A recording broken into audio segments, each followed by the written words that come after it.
వరంగల్ కోర్టుకు బాంబు బెదిరింపులు వచ్చాయి. దీంతో కోర్టు రూములకు తాళాలు వేసి విధులను నిలిపివేశారు. సమాచారం అందుకున్న పోలీసులు బాంబ్ స్క్వాడ్ బృందాలను రంగంలోకి దించారు. వరంగల్ కోర్టుకు ఇలా బాంబు బెదిరింపులు రావడం ఇదే తొలిసారి కాదు. గత ఏడాది జూన్లో కూడా బాంబు బెదిరింపు మెయిల్ వచ్చింది. అయితే తనిఖీలు అనంతరం ఫేక్ అని తేల్చారు. అయితే మరోసారి వరంగల్ కోర్టుకు బాంబు బెదిరింపు రావడంతో ఇప్పుడు కోర్టు సిబ్బంది అధికారులు టెన్షన్ మొదలైంది.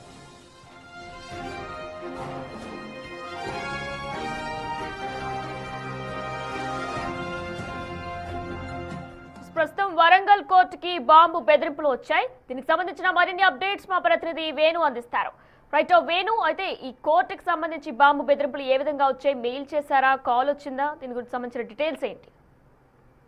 జిల్లా కోర్టుకు సంబంధించిన రిజిస్ట్రార్ మెయిల్ కు బాంబు పెట్టామంటూ కూడా ఆగంతకుల నుంచి లేఖ రావడంతో ప్రస్తుతం పోలీసులకు సమాచారం అందించగా బాంబు స్క్వాడ్ బృందాలు వచ్చాయి.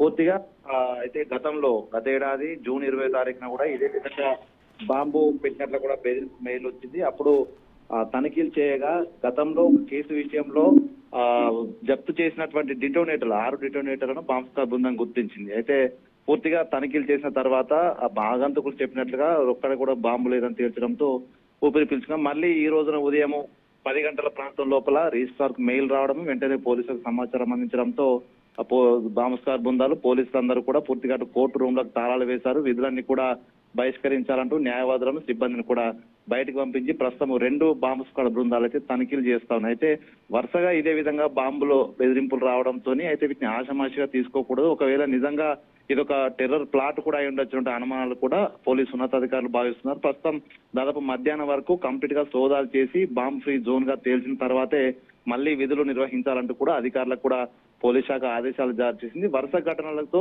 ఆకతాయిలు చేస్తున్న పనా లేకుంటే కావాలనే ఎవరైనా స్థానికులు దీంట్లో సంబంధం ఉందా అనే విషయంలో కూడా ప్రస్తుతం పోలీసులు గాలిస్తున్నారు. గతంలో వచ్చినటువంటి మెయిల్ కు సంబంధించినటువంటి ఐపీ అడ్రస్ వేరే దేశం నుంచి వచ్చింది. ప్రస్తుతం ఈ రోజు వచ్చిన మెయిల్ పై కూడా ప్రస్తుతం ఐపీ అడ్రస్ ద్వారా దాన్ని ట్రేస్ చేసే పనిలో ఓవైపు టెక్నికల్ టీం ఉండగా మరోవైపు అయితే బాంబ్ స్క్వాడ్ బృందాల గాలింపు కొనసాగుతుంది. తరచూ ఇట్లాంటి ఘటనలతో అటు కోర్టు విధులకు ఆటంకం కలగడంతో పాటుగా అటు న్యాయవాదులు, వచ్చేటువంటి కక్షిదారులు, అటు న్యాయ వ్యవస్థ సంబంధించిన అధికార యంత్రం కూడా భయంతో బయటకు పరుగు పెట్టాల్సిన సిచ్యువేషన్. ఇక పూర్తిగా తనిఖీలు మరో 2-3 గంటల పాటు కొనసాగిన తర్వాత అసలు బాంబు నిజమేనా లేకుంటే అది ఫేక్ మెయిల్ అనేది కూడా అధికారులు తేల్చే అవకాశం అయితే ఉంది. వినైనా ఎగ్జాక్ట్ ఈ మెయిల్ కి సంబంధించి ఏ టైంకి వచ్చింది, అలానే కోర్టునే ప్రధానంగా వీరంతా కూడా టార్గెట్ చేయడానికి మెయిన్ రీజన్ ఏమనుకోవచ్చు? ఎందుకంటే వరంగల్ తో పాటు ప్రతి డిస్ట్రిక్ట్ లో కూడా ఇలా కోర్టునే ప్రాధాన్యంగా తీసుకొని వారంతా కూడా మెయిల్స్ చేస్తున్నారు, బాంబు బెదిరింపులు చేస్తున్నారు.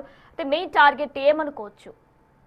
అంటే గత కొద్ది రోజుల నుంచి మనం హైదరాబాద్ నాంపల్లి కోర్టు కానీ మిగతా న్యాయస్థానాలకు ఇదే విధంగా బెదిరింపులు చూసాం. అయితే జనవరి నెలలో కూడా డిస్టిక్ అడ్మినిస్ట్రేషన్ ఆఫీసులకు అంటే జిల్లా కలెక్టరేట్ ఐడిఓసి కార్యాలయంలో బాంబులు పెట్టినట్లుగా, హన్మకొండ ఐడిఓసిలో బాంబు పెట్టినట్లు కూడా అప్పుడు ఒక మెయిల్ వచ్చింది. దాంతో పూర్తిగా బ్లాక్ అంతా కూడా సెర్చ్ చేశారు, అక్కడ బాంబు లేదని తేల్చారు. అయితే ఈ విధంగా కీలకమైనటువంటి స్థానాలు ఏదైతే అడ్మినిస్ట్రేటివ్ సెంటర్లుగా ఉంటాయో, అదే విధంగా పూర్తిగా జిల్లాలో ఒక కీలకమైనటువంటి స్థానంగా ఉంటాయో ఆ టార్గెట్లనే వాళ్ళు ఫిక్స్ చేస్తూ అందులోనే బాంబు పెట్టామని చెప్పడంతో పూర్తిగా ఆ జిల్లా వ్యాప్తంగా కూడా ఆ వార్త పూర్తిగా ట్రెండ్ అవుతుంది, సంచలనంగా మారుతుంది. కాబట్టి కొంత బాంబు కలకడం బెదిరింపుతోని పూర్తి స్థాయి లోపల ప్రజల లోపల కూడా ఒక రకమైన టెన్షన్ వాతావరణం వస్తూ ఇది భయం క్రియేట్ చేయడం అనేది లక్ష్యం అనుకోవచ్చు. మరోవైపు ఇట్లాంటి వరుస ఘటనలు ఆకతాయిలు కావాలనే చేస్తున్నటువంటి అంశం కూడా కావచ్చు. అయితే దీనిపై మెయిల్స్ వస్తున్న ప్రతి ఒక్కటి కూడా ఇతర దేశాల నుంచి ఐపీఆర్ఎస్ ఉపయోగించి మెయిల్స్ వస్తుండడంతో ఎవరు చేస్తున్నారు దానిపైన కూడా క్లారిటీ రావట్లేదు. అయితే ఆగంతకులే కావాలని ఈ విధంగా బెదిరింపులు చేస్తున్నారు భావిస్తున్నప్పటికీ కూడా ఎందుకు